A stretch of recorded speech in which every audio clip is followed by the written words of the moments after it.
Bismillahirrahmanirrahim. Assalamualaikum warahmatullahi wabarakatuh. Perkenalkan, nama saya Zira Maifazira dengan NIM 19136048 dari Prodi Geografi NK, mata kuliah Geografi Regional Indonesia. Baiklah, pada kesempatan kali ini saya akan membahas 4 materi sekaligus menjawab dari tugas Geografi Regional Indonesia. Ada 4 materi yang harus dibahas. Yang pertama, iklim Indonesia, relief Indonesia, curah hujan Indonesia, dan persebaran flora dan fauna di Indonesia. Materi pertama yaitu iklim Indonesia. Pada dasarnya, Indonesia memiliki 3 iklim, yaitu iklim musim atau iklim muson, iklim tropika atau iklim panas, dan iklim laut. Namun, Indonesia lebih dikenal dengan iklim panas. Pertama, iklim musim atau iklim muson. Iklim musim terjadi karena angin musim yang bertiup berganti arah setiap setengah tahun sekali. Iklim musim ini memberikan dampak negatif ataupun positif. Dengan adanya iklim musim di Indonesia, akan berganti musim dalam kurun waktu yang ditentukan sekitar 6 bulan sekali. Angin musim ini terdiri dari 2, yaitu angin musim barat daya dan angin musim barat timur. Berikut ini penjelasan dari 2 macam bagian angin iklim musim tersebut. Yang pertama, angin musim barat daya. Angin musim barat daya ini sifatnya basah, biasanya disebut dengan musim hujan.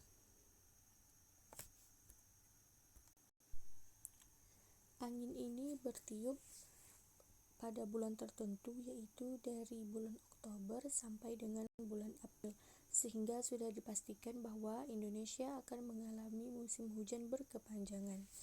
Angin musim barat daya ini mempunyai banyak manfaat bagi seluruh makhluk hidup, manusia, hewan maupun tumbuhan. Berikut ini manfaat dari angin musim barat daya, yaitu menyuburkan dan meningkatkan hasil panen. Dengan begitu, panen semakin menguntungkan, makhluk hidup tidak kekurangan sumber air, dan hasil panen yang subur. Kedua, angin musim timur laut.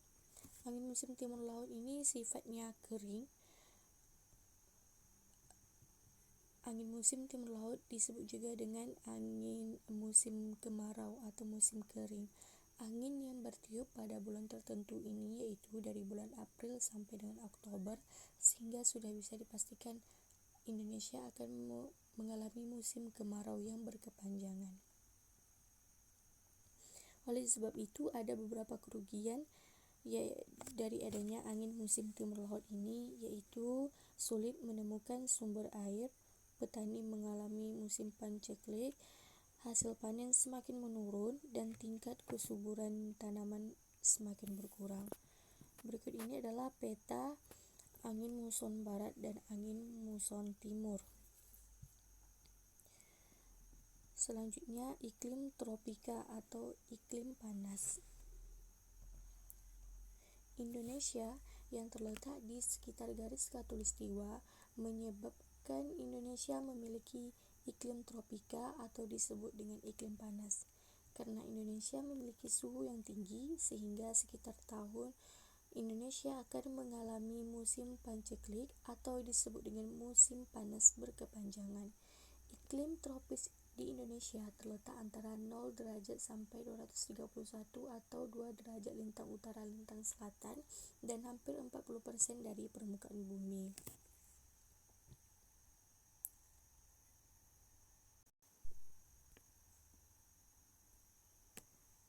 Yang ketiga adalah iklim laut. Negara Indonesia adalah negara yang kaya akan objek wisata alam, terutama Indonesia merupakan negara yang memiliki laut, sungai atau samudra. Sungai sangat memberikan manfaat bagi kehidupan manusia. Oleh karena itu, Indonesia memiliki iklim laut. Iklim laut adalah iklim yang banyak mendatangkan hujan yang bersifat lembap sehingga Indonesia bisa mengalami musim hujan yang berkepanjangan.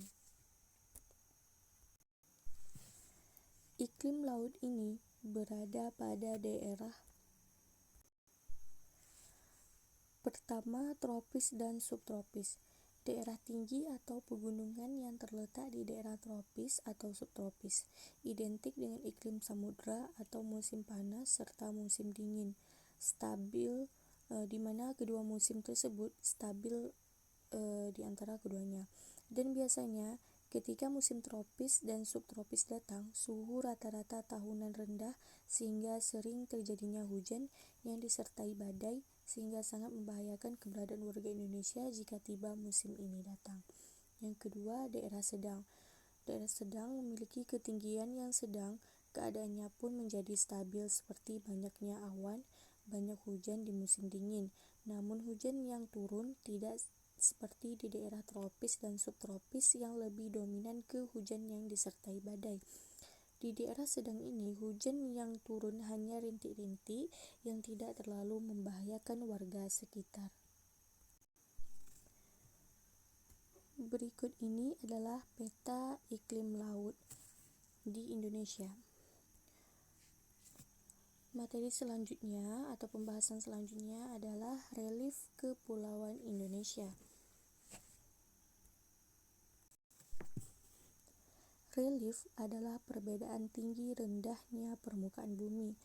Relief dapat dibedakan atas relief daratan dan relief lautan. Relief dataran adalah tinggi rendahnya permukaan daratan, contoh gunung, pegunungan, dataran rendah, dataran tinggi, lembah, dan lainnya.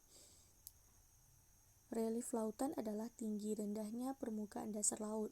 Bila air laut kering, maka besar dasar laut akan hampir sama dengan permukaan daratan.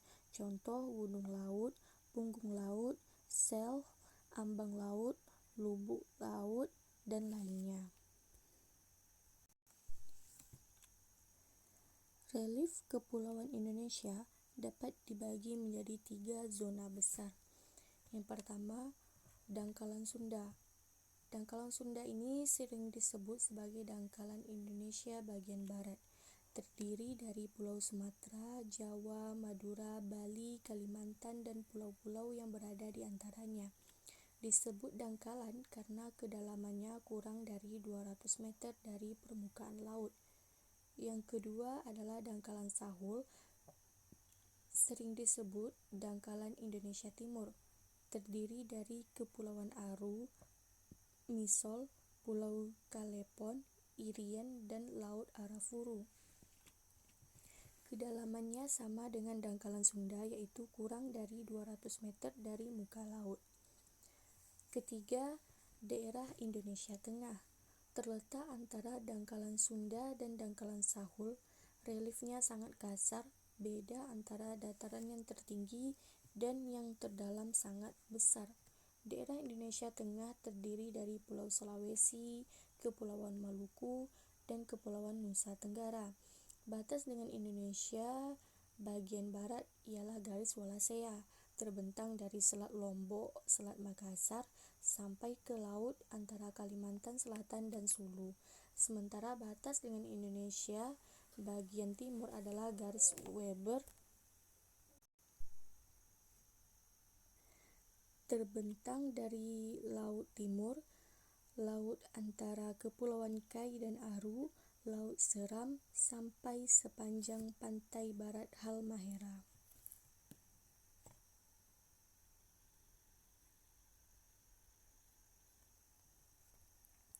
Relief daratan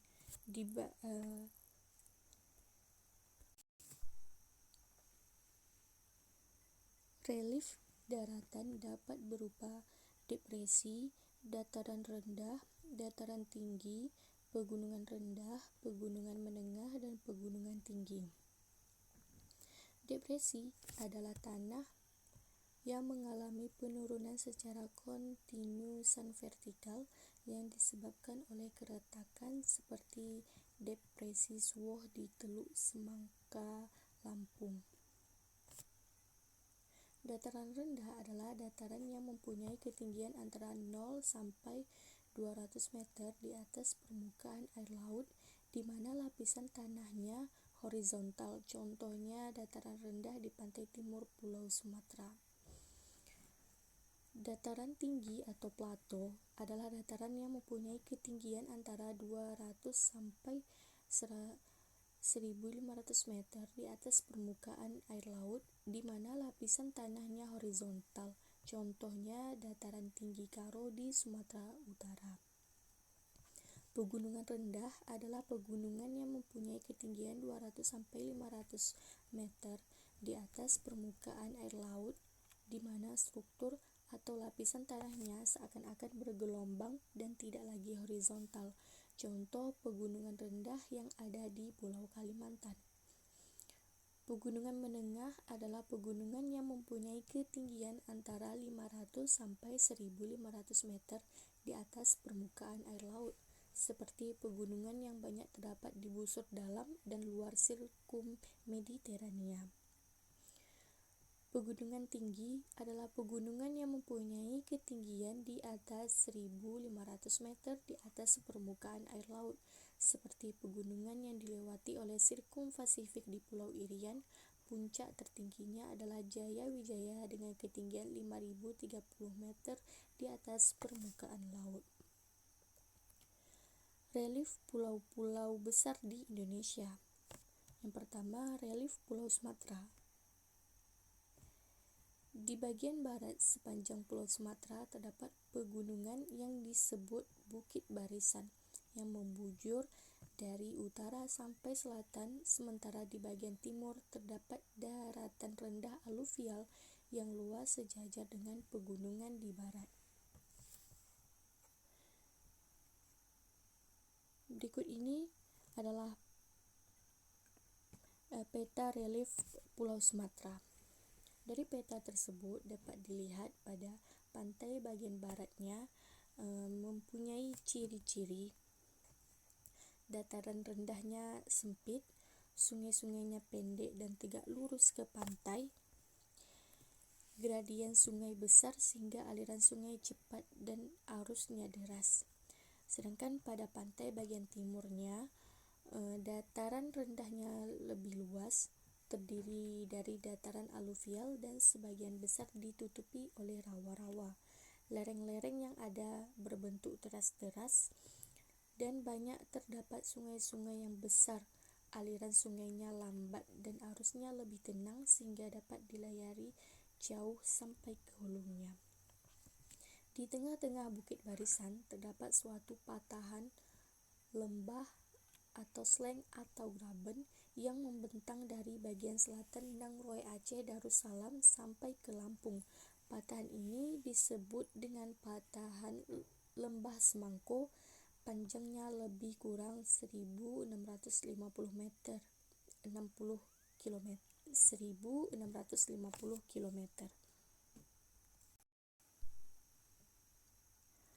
Selanjutnya, relief Pulau Jawa. Relief Pulau Jawa dapat dibedakan atas 3 bagian. Yang pertama, relief Pulau Jawa bagian selatan, relief Pulau Jawa bagian tengah, dan relief Pulau Jawa bagian utara. Relief Pulau Jawa bagian selatan menggambarkan bahwa dari barat ke timur merupakan daerah pegunungan.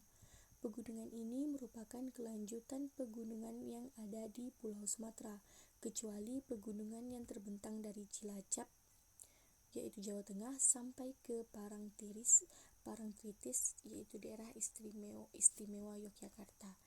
Pada daerah ini, pegunungan tenggelam di bawah permukaan air laut. Sisa dari pegunungan yang tenggelam telah mengalami erosi dan sekarang tampak sebagai bukit-bukit kapur yang rendah, bentuknya agak membulat, sebagaimana terdapat di daerah Pegunungan Seribu. Relief Pulau Jawa bagian tengah menggambarkan bahwa dari barat ke timur terdapat deretan gunung-gunung api aktif dan masif menjulang tinggi. Deretan gunung ini adalah bagian dari busur dalam pegunungan muda sirkum Mediterania. Relief Pulau Jawa bagian tengah ini sering disebut dengan zona tengah, yang vulkanis atau Middle Volcano Zone. Yang ketiga, relief Pulau Jawa bagian utara. Terdapat dataran rendah aluvial yang subur dan 2 jalur pegunungan kapur. Dataran rendah aluvial yang subur ini adalah hasil pengendapan dari sungai-sungai yang berhulu di bagian bawah Pulau Jawa yang banyak membawa bahan-bahan vulkanis seperti Kerawang, Bekasi, Indramayu, dan juga Cirebon.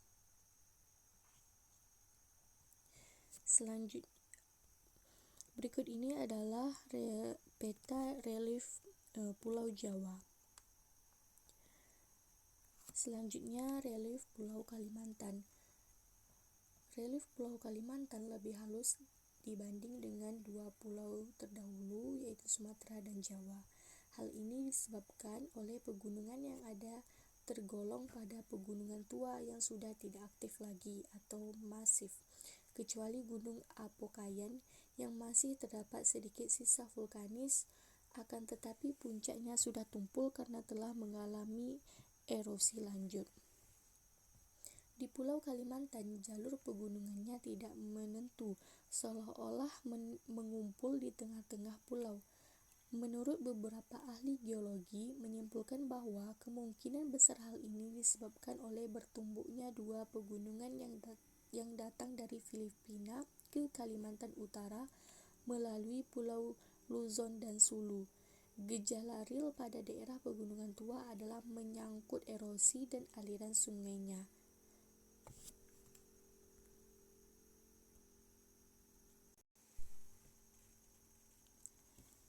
Erosi sudah berlangsung sejak dahulu kala, sehingga pegunungan yang ada di Pulau Kalimantan lebih rendah dari pegunungan yang ada di Pulau Sumatera dan Jawa. Puncak tertinggi adalah Gunung Kinabalu, yaitu dengan ketinggian 4.175 meter yang terdapat di daerah Sabah, Malaysia. Sedangkan puncak lain yang terkenal adalah terdapat di wilayah pegunungan Swaner, Indonesia, adalah Gunung Bukit Raya dengan ketinggian 2.278 meter. Berikut adalah peta relief dari Pulau Kalimantan. Selanjutnya, relief Pulau Sulawesi. Pulau Sulawesi bisa sekilas bentuknya menyerupai huruf K. Hampir seluruh wilayahnya terdiri dari pegunungan tinggi, dataran rendahnya sempit, terdapat di sepanjang pantai dan lembah antara pegunungan yang satu dengan lainnya. Secara garis besar, relief Pulau Sulawesi dapat dibagi 5, yaitu Sulawesi Tengah, Semenanjung Sulawesi Tenggara, Semenanjung Sulawesi Timur, Semenanjung Sulawesi Utara, dan Semenanjung Sulawesi Selatan. Sulawesi Tengah merupakan pusat pertemuan 4 semenanjung yang ada di Pulau Sulawesi, terdiri dari pegunungan-pegunungan yang menjulang tinggi hingga di atas 3.000 meter seperti Gunung Rantekomala dengan ketinggian 3.455 meter, pada rangkaian pegunungan Latimojong, pegunungan Tokolekayu, Lore, dan pegunungan Pomponge. Yang kedua, Semenanjung Sulawesi Tenggara. Pada lengan bagian tenggara,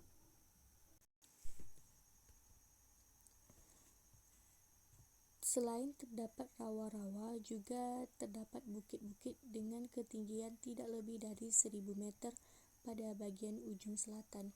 Bagian barat dari lengan tenggara terdapat pegunungan Mekonga yang mencapai ketinggian 2.790 meter. Bagian utara dari lengan tenggara ini terdapat danau-danau seperti Matana dan Towiti dan pegunungan Verbeek yang kaya akan bahan tambang biji besi, nikel, dan tembaga. Selanjutnya, Semenanjung Sulawesi Timur. Pada ujung lengan bagian timur ini memang memanjang pegunungan Takole dengan puncaknya Gunung Tamungku dengan ketinggian 2.628 meter, dan Pegunungan Betui dengan puncaknya Bukit Tumpu 2.400 meter.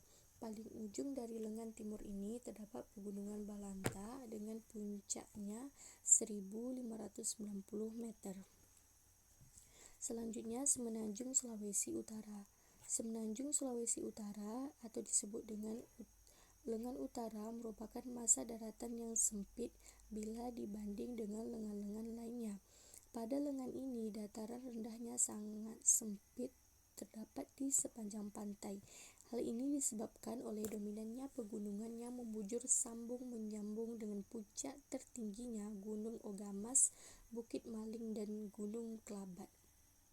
Di ujung paling utara yang disebut daerah Minahasa dan di sebelah baratnya disebut dengan daerah Bolang Mongondo dan daerah Gorontalo.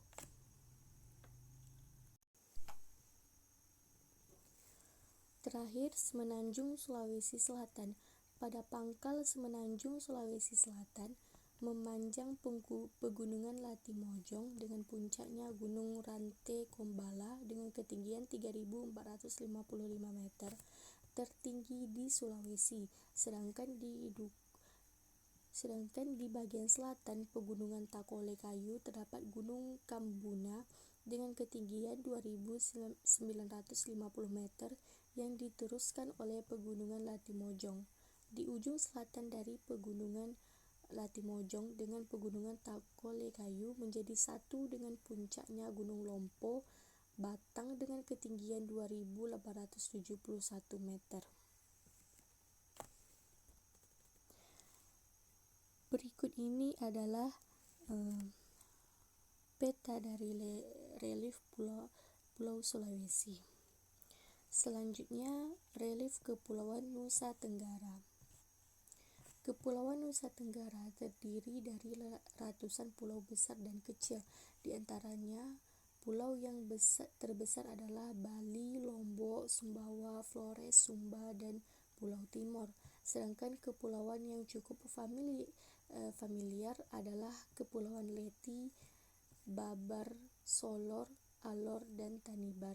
Kepulauan Nusa Tenggara merupakan kelanjutan dari pegunungan yang ada di Pulau Sumatera dan Pulau Jawa. Artinya, Kepulauan Nusa Tenggara dilewati oleh jalur pegunungan muda sirkum-mediterania yang aktif, sehingga pulau-pulau tersebut banyak ditemukan gunung api yang masih aktif. Di bagian selatan Pulau Bali, dari Tuban sampai ke Tanjung Mebelu, Pulau Nusa Penida dan Pulau Lombok di bagian selatan merupakan daerah kapur atau kars, lanjutan dari rangkaian pegunungan kapur selatan dari Pulau Jawa. Berbeda dengan Pulau Sulawesi, relief Kepulauan Nusa Tenggara memiliki dataran rendah yang cukup luas walaupun beberapa gunung api menjulang tinggi. Gunung api tertingginya adalah Gunung Rinjani dengan ketinggian 3.726 meter di Pulau Lombok, Tambora 2.851 meter di Pulau Sumbawa, dan Agung 3.142 meter. Berikut ini adalah peta relief dari Kepulauan Nusa Tenggara. Selanjutnya, relief Kepulauan Maluku. Kepulauan Maluku yang terdiri dari Pulau Halmahera, Bacan, Ubi, Sula, Buru, Seram, Banda, dan banyak pulau kecil lainnya, serta beberapa kepulauan seperti Kepulauan Kei, Anambas, Sarmala, Leti, Barat Jaya, Selatan Jaya, dan Kepulauan Banda. Dengan daerah kepulauan ini, Kepulauan Maluku dipisahkan oleh laut-laut yang dalam dan laut amat dalam atau disebut palung, kecuali hanya satu laut dangkal yaitu Laut Arafuru di bagian dangkalan Sahul yang memisahkan Kepulauan Maluku dengan Australia. Laut yang dalam atau disebut basin dan laut amat dalam yang dimaksud adalah palung Filipina dengan kedalaman 10.830 meter memisahkan Kepulauan Maluku dengan Filipina. Dua Laut Seram dengan kedalaman 5.310 meter memisahkan Kepulauan Maluku Utara dengan Maluku Selatan. ketiga, Basin Sulawesi, kedalaman 6.220 meter, memisahkan Kepulauan Maluku dengan Pulau Sulawesi. 4. Basin Banda Utara, kedalaman 5.750 meter, dan Basin Banda Selatan, kedalaman 4.500 meter, memisahkan Kepulauan Maluku dengan lanjutan Kepulauan Nusa Tenggara seperti Kepulauan Leti, Babar, Solor, Alor, dan Tanimbar. Berikut ini adalah relief peta dari relief Kepulauan Maluku. Selanjutnya, relief Pulau Irian atau Papua. Pulau Irian merupakan pulau terluas kedua di dunia setelah Pulau Greenland atau Tanah Hijau. Pulau ini dikuasai oleh Indonesia di bagian barat dan Papua Nugini di bagian timur. Jalur pegunungan di Pulau Irian terdiri atas 2 jalur. Pertama, jalur pegunungan yang sejajar dengan pantai Irian Utara dan Kepala Burung. Jalur ini merupakan jalur vulkanis. Kedua, jalur pegunungan yang terdapat di sentral Pulau Irian. Jalur ini merupakan pegunungan tertinggi di Indonesia. Di antaranya bahkan terdapat puncak yang selalu tertutup oleh salju abadi di atas 4.000 meter. Puncak itu adalah Puncak Jaya dengan ketinggian 5.036 meter, Puncak Trigora ketinggian 4.750 meter, Puncak Mandala 4.700 meter, dan Puncak Yamin 4.530 meter.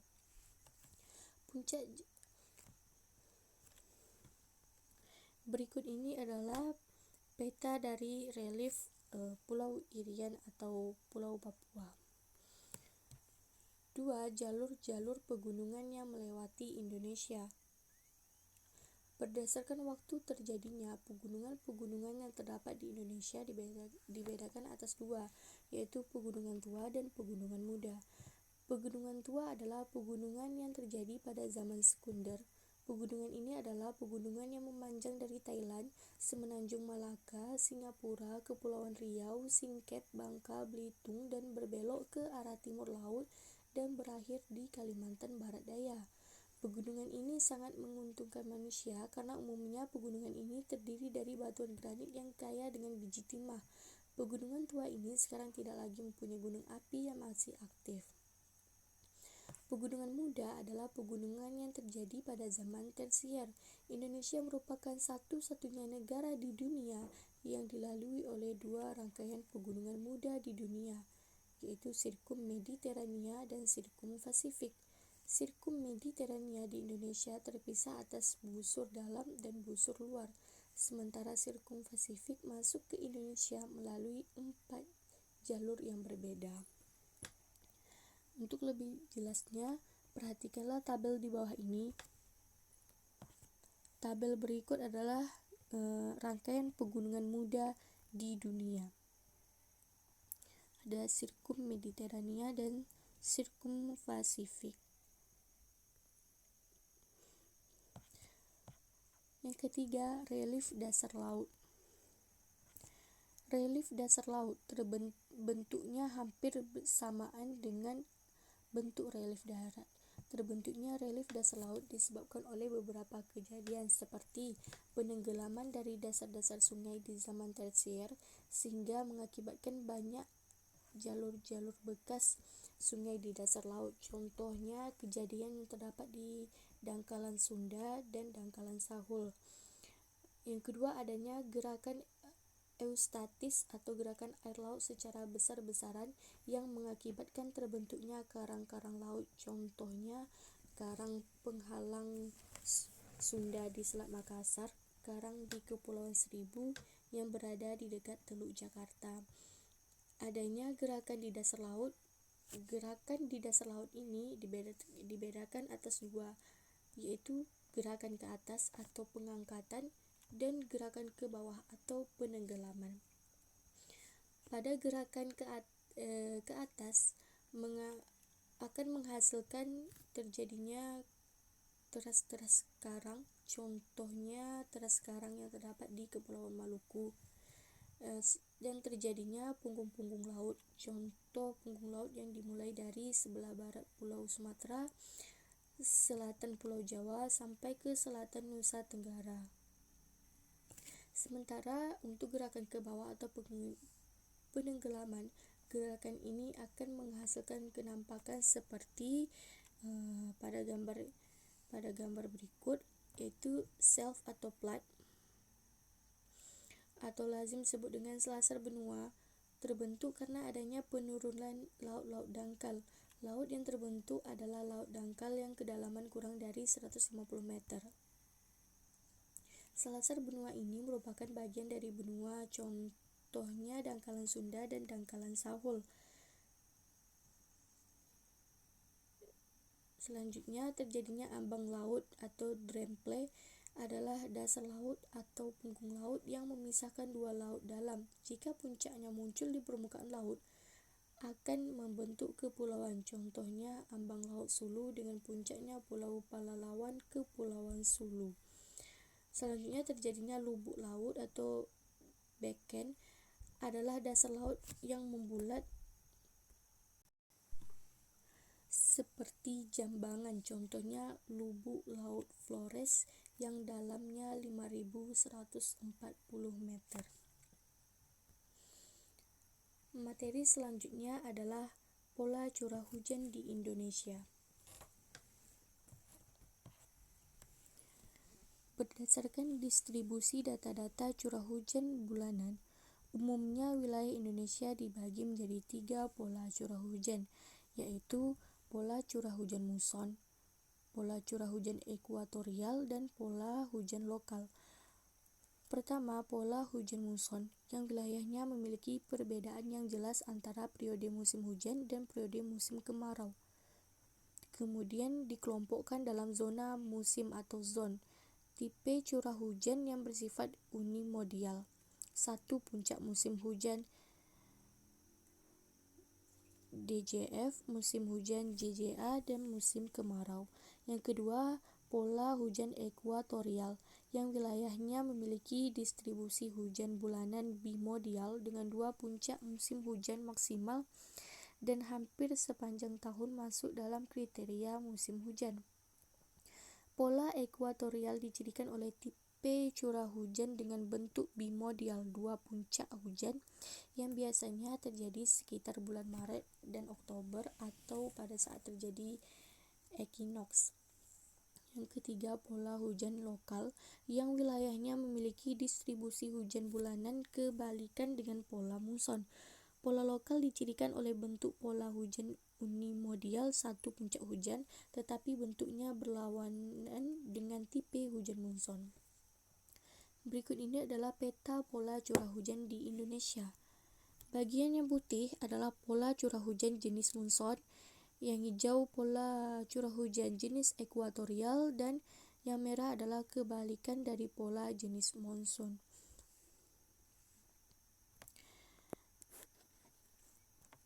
Berikut ini adalah peta analisis curah hujan yang terjadi pada bulan April 2018 yang diambil dari data BMKG.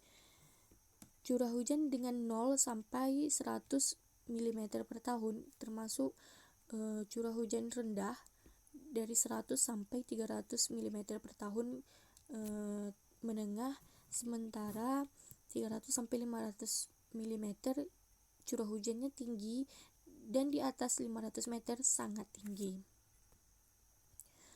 Pola umum curah hujan di Indonesia antara lain dipengaruhi oleh letak geografis. Pola umum hujan di Indonesia yaitu pantai sebelah barat setiap pulau memperoleh jumlah hujan selalu lebih banyak daripada pantai sebelah timur. Kedua, curah hujan di Indonesia di bagian barat lebih besar daripada Indonesia bagian timur. Sebagai contoh, deretan pulau-pulau Jawa, Bali, Nusa Tenggara Barat, dan Nusa Tenggara Timur yang dihubungkan oleh selat-selat sempit, jumlah curah hujan yang terbanyak adalah Jawa Barat. Yang ketiga, curah hujan yang bertambah sesuai dengan ketinggian tempat. Curah hujan terbanyak umumnya berada pada ketinggian antara 600 sampai 900 meter di atas permukaan laut. Di daerah pedalaman, di semua pulau musim hujan jatuh pada musim pancaroba. Demikian juga halnya di daerah daerah rawa yang besar. Kelima, bulan maksimum hujan sesuai dengan letak dekat. 6. Saat mulai turunnya hujan bergeser dari barat ke timur seperti pantai barat Pulau Sumatera sampai ke Bengkulu mendapat hujan terbanyak pada bulan November. Sedangkan Lampung sampai Bangka yang letaknya ke timur mendapat hujan terbanyak pada bulan Desember, dan Jawa bagian utara, Bali, Nusa Tenggara Barat dan Nusa Tenggara Timur terdapat pada bulan Januari sampai Februari.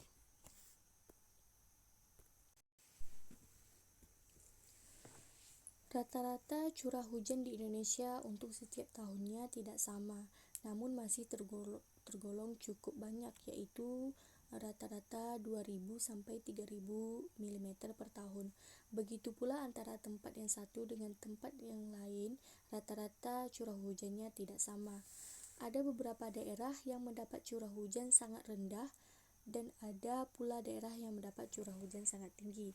Yang pertama, daerah yang mendapat curah hujan rata-rata per tahun kurang dari 1.000 mm meliputi 0,6% dari luas wilayah Indonesia, di antaranya Nusa Tenggara dan 2 di daerah di Sulawesi, yaitu Lembah Palu dan Luwu.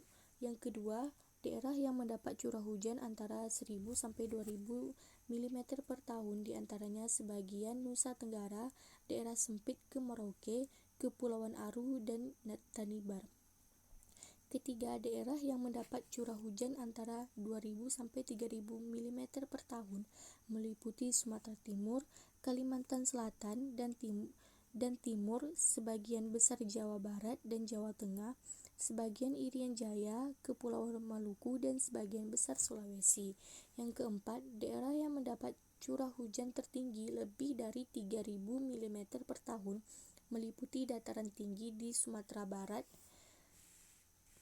Kalimantan Tengah, dataran tinggi Irian bagian tengah, dan beberapa daerah di Jawa, Bali, Lombok, dan Sumba. Pembahasan atau materi selanjutnya adalah persebaran flora dan fauna di Indonesia berdasarkan garis Weber, Wallacea, dan peralihan. Berikut ini adalah peta persebaran flora dan fauna di Indonesia. Ada beberapa jenis fauna di Indonesia bagian barat atau disebut tipe asiatis, diantaranya harimau Sumatera, badak bercula 1, gajah Sumatera, elang Jawa, elang putih, dan burung beo. Sedangkan fauna di Indonesia bagian tengah atau tipe peralihan, contohnya ada anoa, babi rusa, burung maleo, tapir, tarsius, dan julang Sulawesi. Dan fauna Indonesia bagian timur atau tipe australis adalah burung cendrawasih, burung kasuari, kanguru, burung merak, burung kakatua, dan kuskus. Sedangkan persebaran flora di Indonesia, yaitu flora Indonesia di bagian barat atau tipe asiatis, terdapat beberapa jenis tumbuhan, di antaranya lumut, paku, jamur, meranti, mahoni, dan damar. Flora Indonesia bagian tengah atau tipe peralihan, terdapat pala, cengkeh, cendana, eboni, dan anggrek. Dan flora Indonesia bagian timur atau tipe australis ada pohon rasamala, eukaliptus, dan matoa. Demikianlah penjelasan dari materi yang saya sampaikan, yaitu tentang iklim Indonesia, relief Indonesia, curah hujan Indonesia, dan persebaran flora dan fauna di Indonesia. Semoga bermanfaat dan dapat dimengerti. Lebih dan kurangnya saya mohon maaf. Wassalamualaikum warahmatullahi wabarakatuh.